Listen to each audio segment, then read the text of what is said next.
Well, Faraz Braizat is a Middle East analyst at Qatar University here in Doha, and he joins me now in the studio.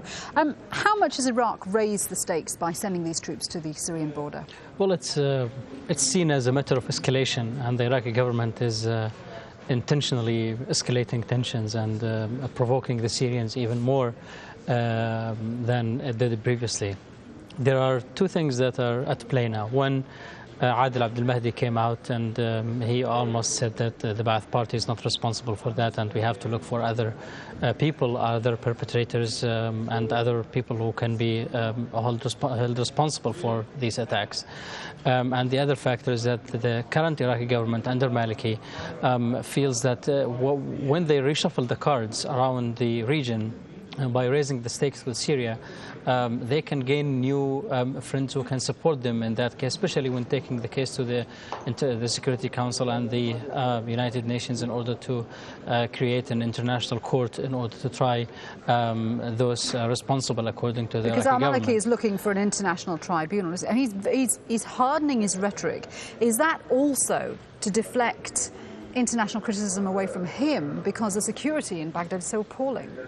That's one way to look at it, but also Syria doesn't have many friends in the West or around the region, and therefore that could play into the hands of those who would like to accuse Syria and take Syria into other level of confrontation. It seems that the Al-Hariri tribunal is not going anywhere, and therefore maybe there are the things that we cannot rule out, or tracks that can be pursued by other forces who are trying to implicate Syria and many other regional activities, not only in Iraq or in Lebanon. And therefore, the Syrians will have to, I think, continue to resist this pressure. I was going to ask you what the Syrian reaction is likely to be, because as we saw in our report there, many Iraqi refugees inside Syria are now feeling extremely intimidated and threatened by what's going on. Well, the 1.2 million Iraqi refugees that are staying in Syria, they will have to feel some sort of a threat if the Iraqi government continues to this kind of rhetoric and these diplomatic attacks and other types of attacks on the Syrian government.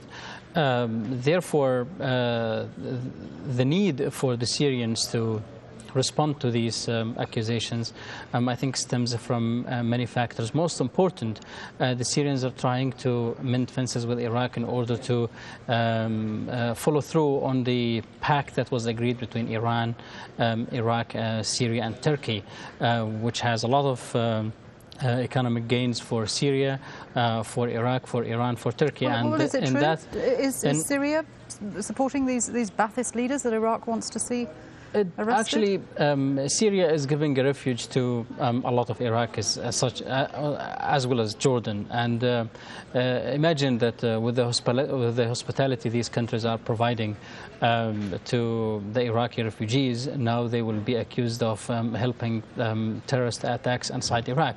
They will be outraged in too many ways, and I think many people would understand why the Syrians have been outraged, because the accusations have been continuing, which are the same accusations that were leveled against Syria under the Bush administration.